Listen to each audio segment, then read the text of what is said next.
Kings and emperors sought immortality and the blessings of eternal youth, and many legendary heroes and warriors who got the gift of immortality paid a great price to keep it. Do you believe you can live forever young? History throughout the ages has told countless tales about immortality and where it can be found in a distant magical land. Others believed it was a magical elixir with the power to make whoever drinks it live young forever. In this video, we will view the story of Oisin, a man who went to the mythical land of eternal youth. Watch this video to the end. You will find your answer to the secret of eternal youth. Once, long ago, in an Irish land far away, a young warrior called Oisin, son of Fionn Macumhail, a man who was in his prime, known in the land and beyond for his courage and bravery. The Irish history believes he fought in many great battles to defend his homeland from invaders and enemies of peace. One day, he set out to hunt wild boars in the lush Emerald Isles. A long time passed in the Isles of Emerald. Without a bountiful catch, he gazed around, and behold, his eyes fell upon a majestic white horse. It shone white. Oisin believed it belonged to the gods. Its rider was a beautiful woman who was more beautiful than 10 virgin maidens combined. She had green, piercing eyes that captivated Oisin and long, deep, raven-black hair. Oisin approached this woman riding on the majestic horse. He inquired who she was and why she was on the hunting grounds. She revealed herself as Niamh, the daughter of the sea god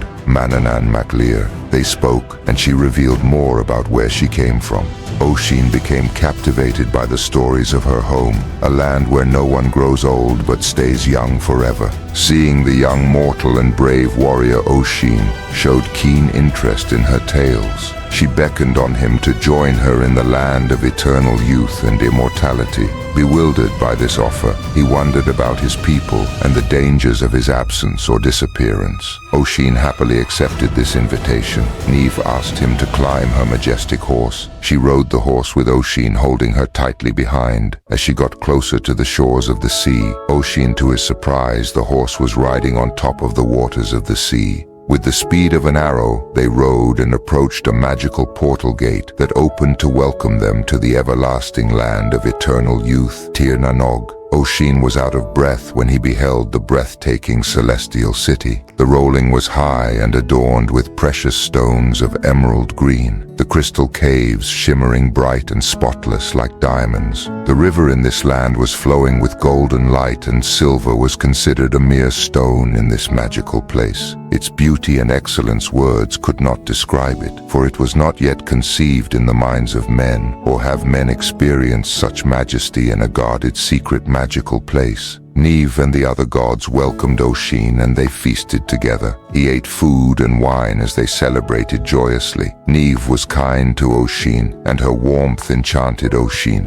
Oisin stayed in the magical land of eternal youth, participating in magical hunts and games with gods, gaining him respect and acceptance as one of them. The love between Oisin and Niamh grew, and they desired each other passionately, and soon they got married, and Niamh gave birth to 3 children for Oisin. These children were blessed with supernatural gifts and abilities. But after a long time, Oisin grew weary and sad because he longed to reunite with his family and friends. He thought about them daily until Niamh could read the sadness on the face of Oisin. Time passed differently in the land of eternal youth. 3 years felt like 300 years, and his sadness grew even more. Niamh warned Oisin about the dangers and consequences of going back to the realm of mortals, saying, "Returning will only bring you sorrow." She told Oisin that if he went, he would lose his youth and would remain sad and miserable. Oisin insisted that she allows him to take her white horse and return to see his family. Despite her warnings, Oisin insisted, and finally, she gave in to his request and offered him the majestic white horse. But before leaving the land of youth, Niamh gave Oisin instructions to stay on the back of the horse and never touch the ground. With this warning, Oisin rode the white horse on the sea to the portal gate leading to the realm of mortals. Oisin returned to Ireland. As he approached the shores of his homeland, he was running so fast that the horse stumbled as it approached the rocky shores, causing Oisin to fall and hit the ground thunderously. In a flash and instantly, the 300 years he enjoyed as a youth in the magical land caught up with him. He began to transform into a very old man. With his strength and vigor, stamina and charisma of youth, he lost it all instantly. Oisin became an old man.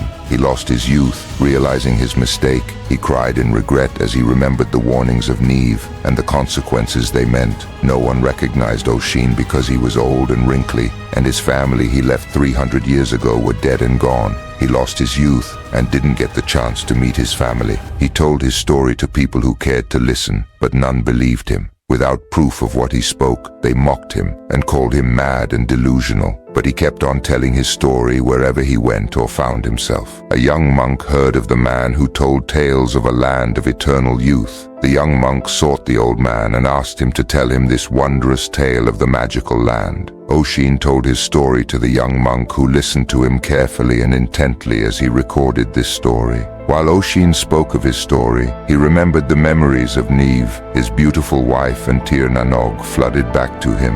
He wept as he continued his story.